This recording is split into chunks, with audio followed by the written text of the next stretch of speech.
In March of 2023, a routine software update at one of the largest banks in the United States triggered a silent alarm that had been dormant for 7 years. That alarm didn't point to a bank robber or a hacker. It pointed to a ghost account that should not exist, an account that held exactly 1 cent. And that 1 cent would ultimately unravel a $10 million mystery that everyone else had given up on solving.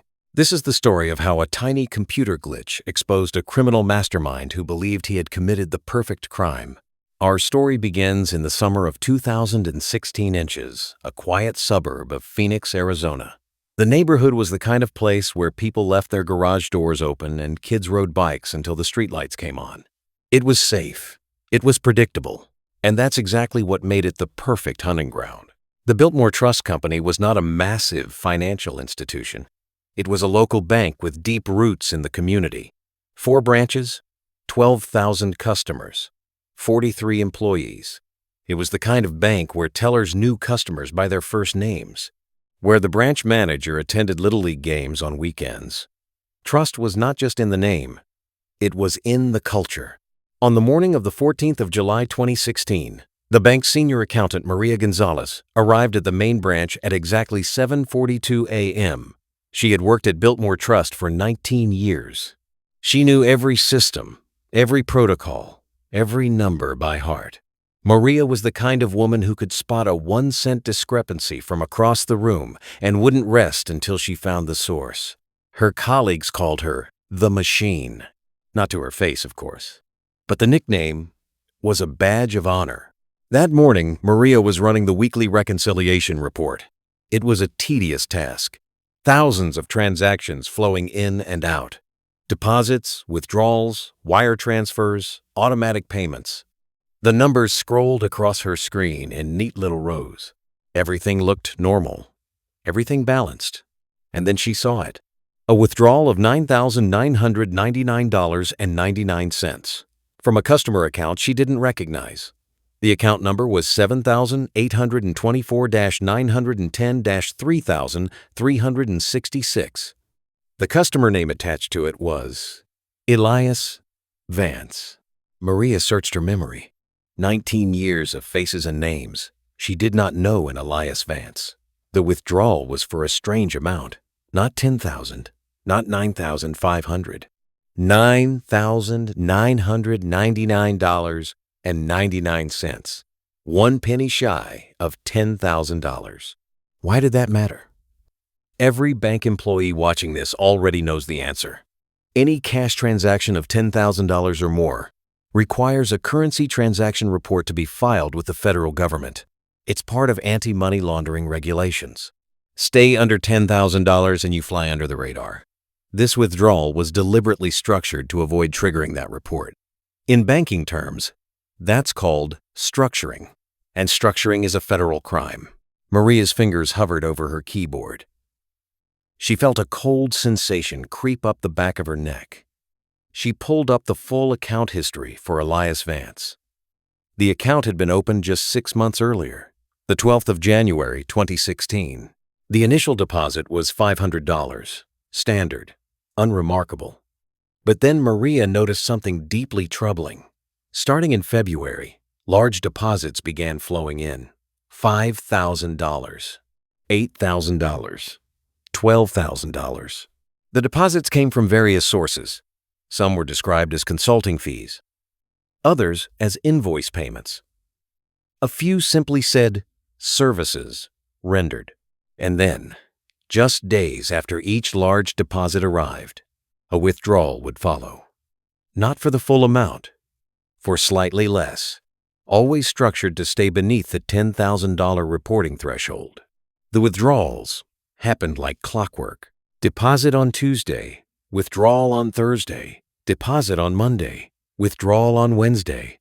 The pattern was so consistent it looked almost mechanical. Maria scrolled further. She counted the transactions one by one. Her coffee went cold beside her keyboard. By the time she reached the bottom of the screen, she had tallied over $240,000 flowing through this single account in just 6 months. Her heart was pounding now. She picked up her phone and dialed the branch manager. By noon, the bank's fraud department was involved. By evening, The FBI had been notified. Special Agent David Chen was assigned to the case. He was a quiet man with tired eyes and a mind that never stopped turning. He had spent 14 years chasing financial criminals. He had seen everything from small-time check fraud to multi-million-dollar Ponzi schemes. When he reviewed the Biltmore Trust file, he told Maria something she would never forget. He said, "This isn't a crime scene. It's a blueprint." The investigation that followed was relentless. Agent Chen and his team dug into every corner of Elias Vance's life. But Elias Vance did not exist. The name was a shell. The Social Security number belonged to a man who had died in 1972. The address on the account was a vacant lot in Tucson. The phone number was a prepaid burner phone that had been deactivated the same day the last withdrawal was made. Whoever created this account had covered their tracks with surgical precision. But they made one mistake. Just one. The account was opened in person at the Biltmore Trust main branch, and the bank, like all banks, had security cameras. Agent Chen pulled the footage from the 12th of January 2016. A man walked into the bank at 2:14 p.m. He wore a baseball cap pulled low and glasses with thick frames. He kept his head tilted down toward the floor. He walked with a slight limp on his left side. The footage was grainy. The angles were limited. But it was something. It was a thread. Agent Chen and his team spent weeks trying to identify the man in the video. They ran the footage through facial recognition software. No match. They circulated still images to other law enforcement agencies. Nothing. They checked with the Department of Motor Vehicles. No driver's license photo matched the grainy image. It was as if the man had walked into the bank, opened the account, and then vanished into thin air. While the FBI chased ghosts, the money kept moving. The withdrawals had stopped from the Biltmore Trust account, but Agent Chen suspected the funds were simply being funneled through different channels. He was right. He just couldn't prove it. The investigation eventually went cold. Special Agent Chen was reassigned to other cases. The Elias Vance file was placed in a storage box and sent to the archives. Maria Gonzalez retired the following year. Life moved on, but computers do not forget, and databases do not forgive. Fast forward to March of 2023. 7 years after the investigation stalled, the banking industry was going through a massive digital transformation. Legacy systems were being updated. Old code was being rewritten. Cybersecurity protocols were being overhauled. It was during one of these routine system upgrades at a national banking network that a junior software engineer named Priya Kapoor stumbled upon something strange. Priya was 26 years old. She had only been working at the financial technology company for 11 months. Her job that night was painfully boring. She was running diagnostic scripts to verify that the new anti-fraud detection software was properly integrated with the legacy banking database. The script scanned millions of accounts, checking for anomalies, flagging inconsistencies. It was the digital equivalent of searching for a needle in a haystack. At 3 in the morning, at 3:17 a.m., her script paused on account number 7824-910-3366, the same account, the Elias Vance account. The script flagged it for a single reason, a 1-cent balance that had remained untouched for 7 years. The account should have been closed. By all banking regulations, dormant accounts with minimal balances are automatically shuttered after a certain period.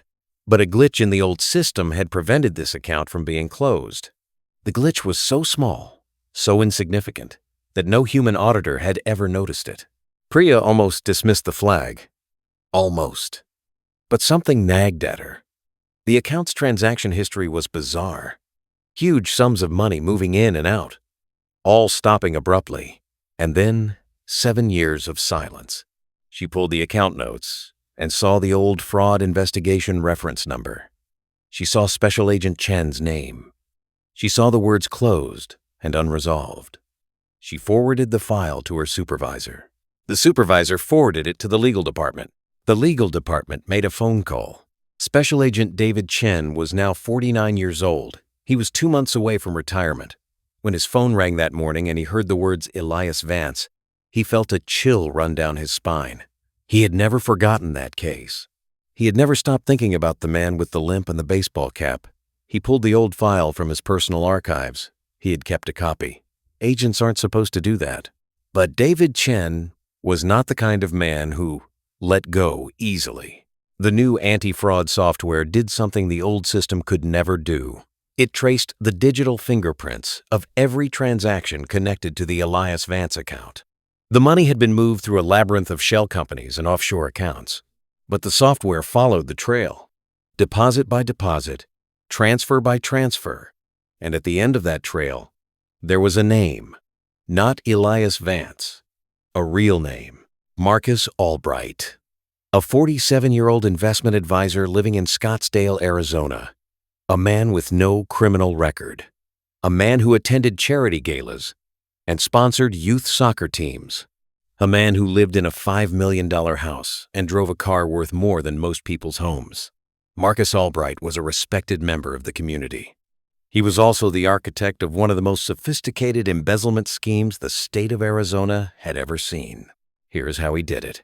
Marcus Albright managed investment portfolios for wealthy clients, doctors, lawyers, business owners, people with more money than time, people who trusted Marcus to grow their wealth and protect their assets. And for years, he did exactly that. But behind the scenes, Marcus was skimming.